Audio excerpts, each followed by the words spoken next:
Hello, everyone, and good morning. Welcome to our Big Brother 19 live feed update for August 2nd. We're coming to you a little early today because I'm going to be headed to New York for the live show tomorrow night.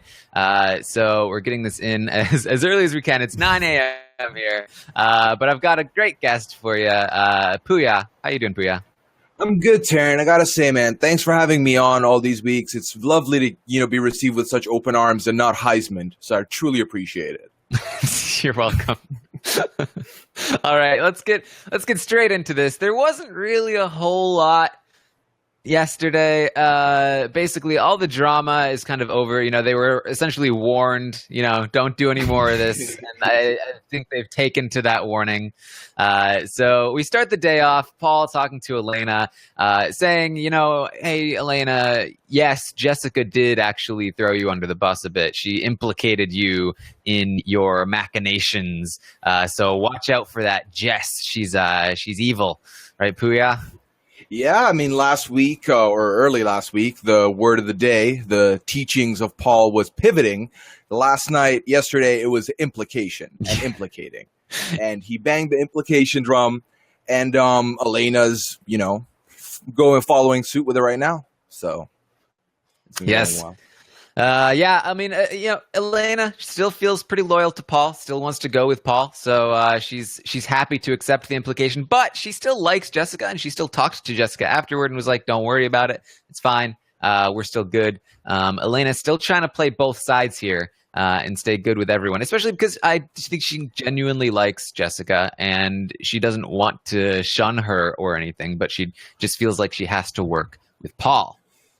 Yeah, I think the case set with them right now is that they've genuinely formed this bond beyond the game, I would say. And I mean, the position they're put in right now, Elena has to play ball with Paul and everyone else in order to, for her sake, keep safe for the upcoming weeks. However, it's not really looking that way just because everyone is seeing her playing both sides, and it's a little bit more transparent than she probably knows of. Yes. All right. So keep on the lookout for the Elena and Mark stuff. It's they continue to be sketchy despite separating from each other. So we also have Paul and friends talking about the temptation competition next week, discussing strategies. Should we throw in a strong player and have them throw it so that we have somebody to compete against them in the veto? Should we have as many people as possible go in there so that they can't get any safety? Lots of different strategies being discussed. Pooya, did you have a favorite? I don't want to agree with Mark, but I think Mark saying everyone should be competing makes sense because it's just sheer statistics. 2 out of 10 are a lot harder to gain than 2 out of 4. They have a 50% shot. So I would say as many people as they can shove in there would probably be the best idea because at the very least, they can either make sure they don't get it or that they can outperform them, hopefully. Just sheer numbers. Yeah. And you have to imagine, and some people have been saying this, like if Jessica or Cody do win HOH, then you have to imagine Paul is going to be trying to convince as many people as possible to not play in the temptation competition, right? So give him the best shot. Absolutely. I feel like that would be his go-to move at that point, to minimize the odds, better the odds for himself. And it's going to be interesting to see how he plays it. But I mean, at the end of the day, it very much seems like Paul has got his hooks in everybody, and he'll probably get the result he wants out of it. Yeah, Whitney in the chat says, notice Paul never offered to be the one to throw the competition and go in the block, despite being probably the person who's won the most amount of competitions in the house. And they talk about strong pawn to beat them in the veto. It's not Paul. It wasn't his decision, though, Taran. It was the collective house decision. He just offered them advice, and they took it. He's not in control of anything. Not at all. Yeah. All right. So they also talk a lot about who their target is going to be. They ultimately come to the agreement that, hey, you know what? If we vote this week, let's vote Jessica out. That's a sure thing. If the vote even happens, it's going to be Jessica. And next week, we got to strike at Jessica because she's the more dangerous player. Not only is she pissing us off by using this hex, but she's more capable socially. Cody, he's been out of this game for a long time now. He's obviously good at competitions, but he's like his head is in the clouds. It's all focused on Jessica. I think they're underestimating Cody's ability to do damage in this game, but it does seem like they're focused on Jessica for now. But yeah. Yeah, and I do think I agree with you. I think they are underestimating Cody, and I think this is where the reassimilation like damned Jessica, because she did really well once Cody left. But then once he came back in, she went back to him.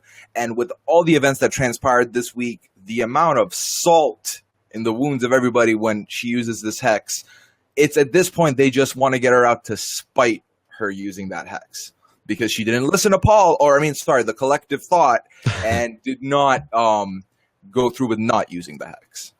It really does feel that. It really does feel a lot more like a spite vote than a sound strategic vote. I do get what some of them are saying, in the sense that Jessica is a lot like Jessica has a bond with Elena. Like, they can work together. Elena's not going to work with Cody.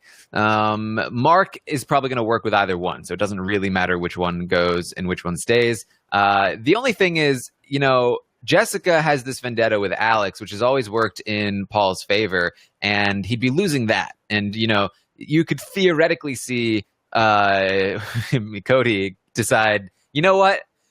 I was right all along. Alex is a great competitor. We should be working together. Without Jess's influence there, he could just go right back to it. And Jess can be like watching on from the jury house being like, no! In rage as these clips keep coming by and watching Cody get closer and closer to Alex. You're right, man. I mean, it's just at that point now where this spite vote, while there are benefits to some people, there are definitely disadvantages to a few people out there as well. And I feel like right now, based on the theme of the week, and the way Alex has been talking about Jessica, and the way Raven's been talking about Jessica, like the slander that's going through there, they're just really trying to set her up to the point of no return, where they've brought her down so much with the words they've used, so that next week, whoever wins it pretty much, well, not whoever, but a big amount of the house guests who might win it will still be targeting her, no matter what happens. Yes, so Jessica in a lot of trouble here.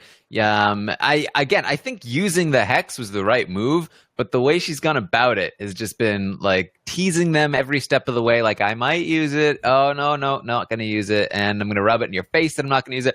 People, I'm sure, are very happy about this, but it's not the best move for staying in the game much longer, which she's fine with, actually. Little do they know, this spite move against Jessica is exactly what she wants. She's like, I live down the block. She was thinking about walking anyway. She would rather leave before Cody at this point, but they don't know that. Yeah, I mean, it's really hilarious, because I think we've talked about this the last couple podcasts I've listened to, and the one I was on last week, where she had all the tools in her arsenal. She had all the cards, and she just misplayed. She misplayed the information she had. She held them too close to the chest, to the point where people wanted to call her bluff. And then at that point, your back's against the wall. You're both on the block. She misplayed that, but I feel like this past week, she's definitely edged over to being very content with leaving. And I feel like it's one of those things where once you feel like you're down and out, it's very, very easy to accept defeat, especially when defeat means you don't have to deal with people berating you all the livelong day.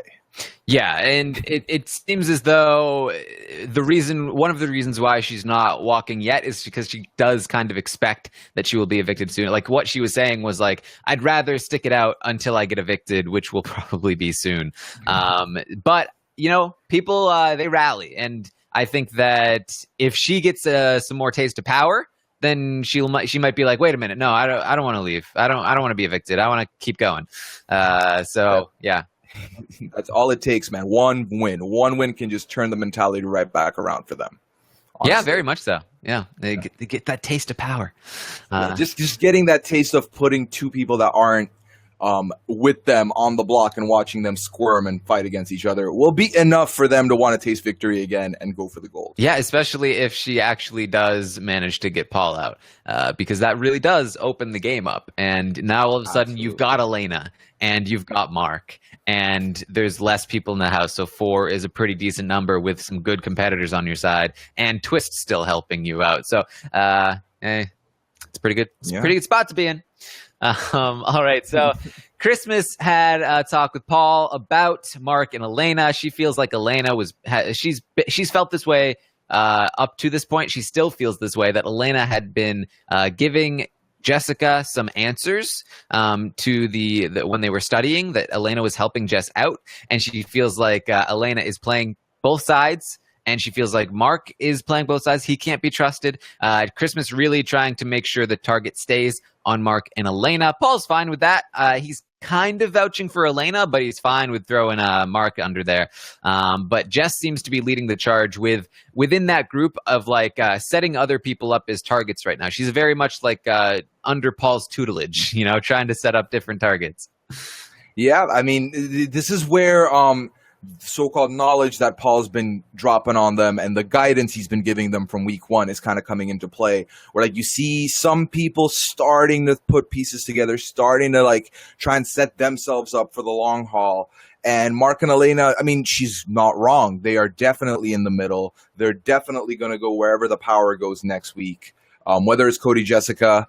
I mean, Elena, maybe not so much. I feel like Elena still will want to keep Paul close, or she should, if she wants to have longevity in this game.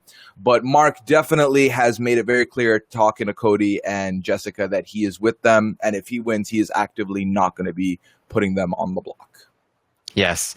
And Christmas also talked about Matt. They were like, man, Matt, we really want to see Matt actually play the game. But then Christmas was like, wait, I feel like once Matt starts playing the game, he's going to be really good, which is interesting to hear her say that, because that's kind of what we've been saying. He might be good once he actually starts playing. And it's interesting to see that she has also caught on to that, and also is a little bit wary of the fact that, you know what? He's a very social guy, but he's just been doing nothing. But once he starts doing something, should we be worried? And you probably should be, especially somebody like Christmas, who just got into a fight with him the other day. Yep, and this is the problem with laying low in the beginning. Eventually someone or two people are going to be like, well, why are they doing nothing? And then they'll start thinking, okay, maybe they're going to wake up later and start playing hard. And with someone like Matt, you see the guy built, looks like he could be doing well. He's one of the ones where you're a lot less likely to believe they're throwing things or they're bad at performing things. I mean, he's done a good job at selling it right now, but all it takes for Matt would be maybe a competition win or a very strong outing, and he's on everyone's radar. And that's the problem with playing low-key the way he is, and that's the problem with staying away from all the conflict when the conflict is exploding all over the place. You seem too level-headed and too calm in a room full of crazy people, and you immediately become the target because you are the outcast amongst crazies. Yeah, can I just say, I saw somebody, I think it might have been on Reddit, say that, I have this theory about Matt. Did he get cosmetic surgery to get those muscles put on? Because he never works out. He's always eating cereal, and he's not good in the competitions. And I think it's obviously it's a crazy conspiracy theory, but I can't get it out of my head now that his muscles are fake. I don't even know if that's possible. But it's every time I see him now, it's just you're fake muscles. But no, they're not actually. I can't get it out of my head. Thanks a lot, Reddit. Yes. So. Mark had a conversation with Rob says in the chat says it's not crazy, Taran. Verified. Is this a real thing? Do people get cosmetic surgery for muscles? I've never heard of this before. I don't know about muscle implants. I know you can get calf implants thanks to Entourage. Yes, I remember that. But not big biceps, right? I don't know. Maybe I need to work on that. All right. So next we had Mark talking with Cody. He's fully on board. He says there's no way he's going after Cody or Jess if he wins that HOH. That doesn't mean he's going to go after Paul, but he is firmly committed to sticking with Cody this time. He feels like he's learned his lesson about turning on his allies, because that's what the house wants. He's tired of doing what the house wants. He's going to stick with Cody and Jess. And this is kind of something that we already knew, but Mark really confirms it here. And I think he's going to stick with this until Cody and or Jess leave the game. What do you think, Pooya? I absolutely agree with you. I think there's no way he's going to do it. I think the reason he would maybe not be going after Paul might be because of how close Paul and Elena are. And as much as he wants to complain and say, I can't believe she dogged me, she didn't want a relationship, but she's cuddling up with him, whatever the case may be, I think that he still deep down wants to be in Elena's good books, and putting Paul up would not be a good idea for him. But no matter what that situation is, we all know that Jessica and Cody are not going to be going up by Mark, because Mark is, nice guy Mark, big guy Mark, nice guy Mark. Yes, Rob in the chat posted a link to some cosmetic pectoral implant photos. So check that out if you're listening. Go to the Rob as a Podcast Facebook page. Go into the comments. Find the link that Rob posted. People are dying. So yeah, about Mark. Yes, he really does. He wants to stick with them. I agree that he's been very upset about Elena essentially turning her back on him. He's been sulking. He's the incredible sulk, and he's been very upset about that. And so I do think that he is starting to be annoyed at the fact that she did that. But here's the thing about Mark. I think the second Elena gives him attention, he's going to be right back in her arms. If she needs him to do something and she wants him to do something, then I think she can probably get him to do it. I don't know if that means that she could get him to turn on Cody and Jess. I don't know if she would want him to turn on Cody and Jess, but we'll see. I think she has more control over him than anyone else, including himself at the moment.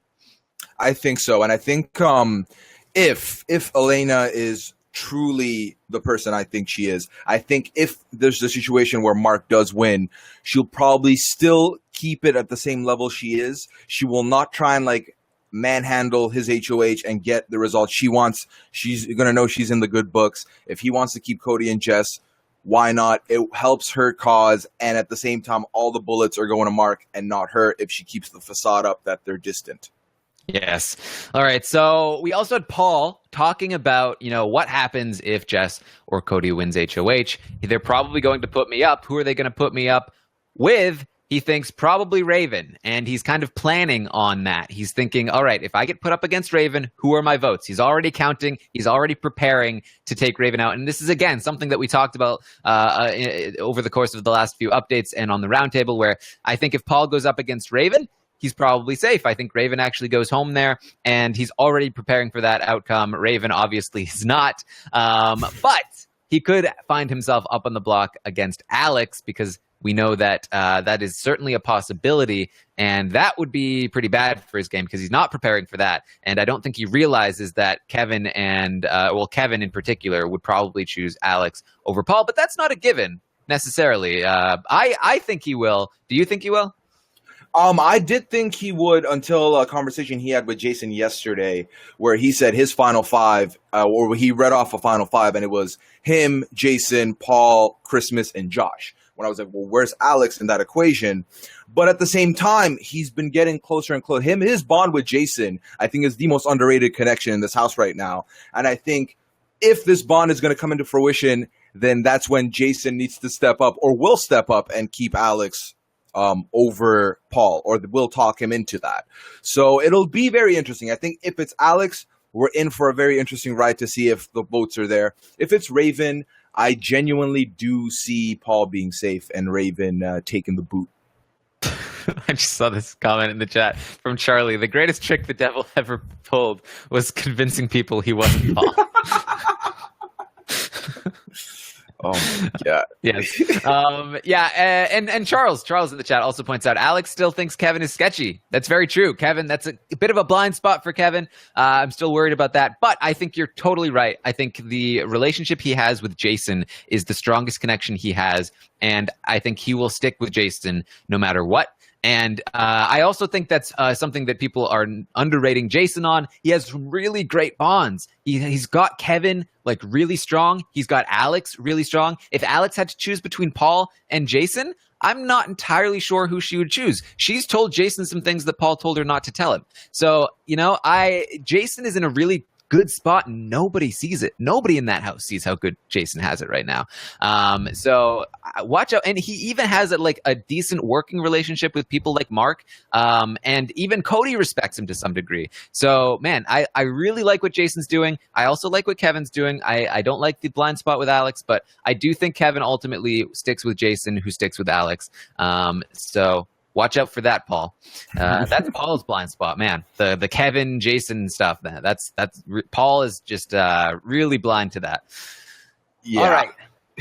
Moving on, we've got Mark and Josh. We talked about how they were sort of clearing the air between the two of them. They've seemed to have buried that hatchet even further yesterday.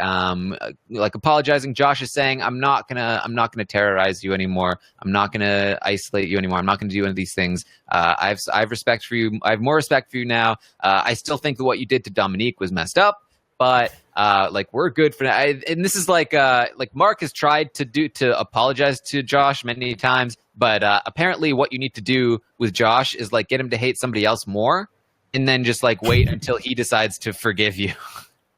Make someone else get higher up on the power rankings of hate, definitely. And this week really brought that in for him. And I think it's a very interesting relationship with those two.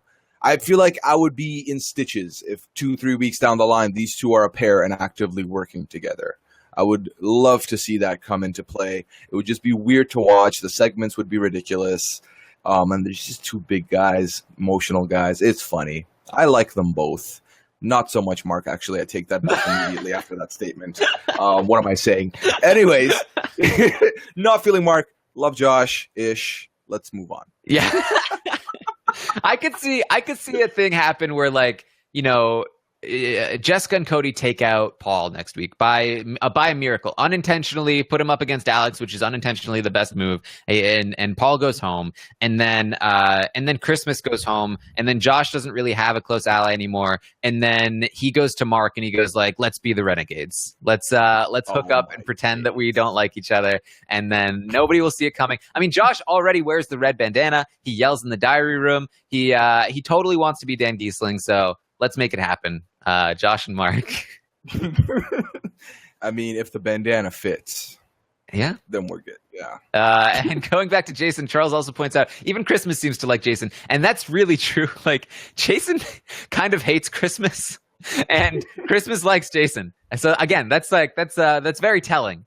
The thing with Jason and Christmas, I feel like Jason feels very guilty, and he said this, but like every time he looks at her, it's just like he feels bad. He just wants her out of the house. Like, stop making me feel bad for what I did to you.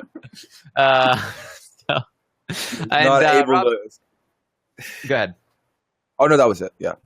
Okay, so Rob in the chat says about Josh and Dan Giesling, more like Pan Giesling.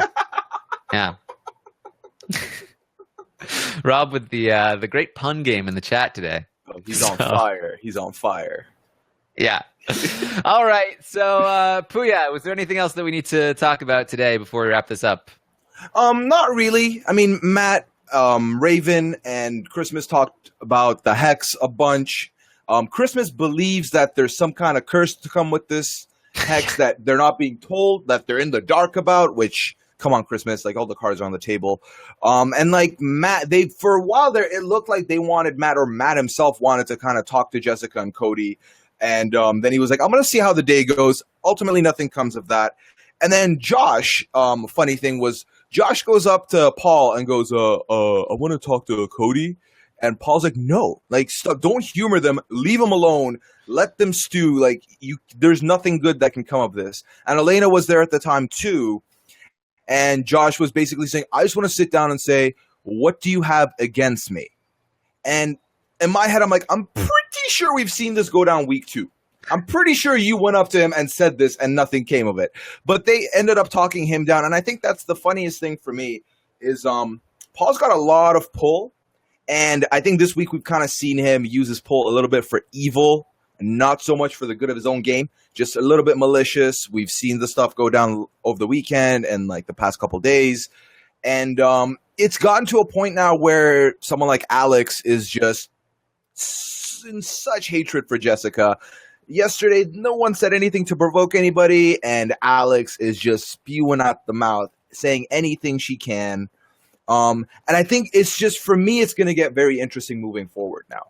this next HOH has a lot of implications, social implications, strategic implications, and I'm just excited to be here, man. I'm enjoying the season. That's Awesome. all. Yeah. Yeah, you're right. Like Paul is, I think, kind of started to realize that, as much as the blow stuff up stuff occasionally works, like it works when it initially, like it worked with Dominique because it happened once and then he isolated her. And then it worked initially with Cody because it happened once and then they were like, all right, now we've solidified it. It's when you continue to open up a dialogue, you're allowing people to talk with these people who are going to talk bad about you and plant seeds against you. The reason why you're supposed to isolate them is so that they aren't able to do that. And I think Paul is starting to realize, it doesn't serve anybody to like talk to them and let them like tell everyone how I'm running the game and exactly how I'm doing it. So, he's starting to figure that out.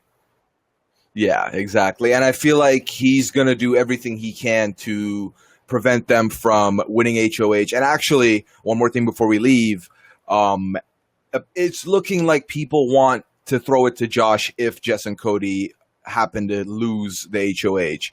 So a Josh HOH would be insane. We've been promised this so many times. We've been waiting. They're gonna throw it to Josh. It's gonna happen. Josh is gonna win the HOH. It's gonna be a crazy week, and then Josh is like first out of the competition, like every single week. So I'm not getting my hopes he's up.